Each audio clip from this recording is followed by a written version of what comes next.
ప్రసాదం వచ్చేంత వరకు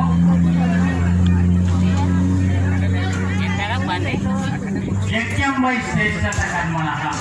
మన ఇంట్లో మన గురించి, మన కుటుంబ సభ్యుల క్షేమము లాభం గురించి గౌరీ వ్రతము, సత్యనారాయణ వ్రతము, పూజలు, లక్ష్మీ పూజలు వగైరా చేసుకుంటాం.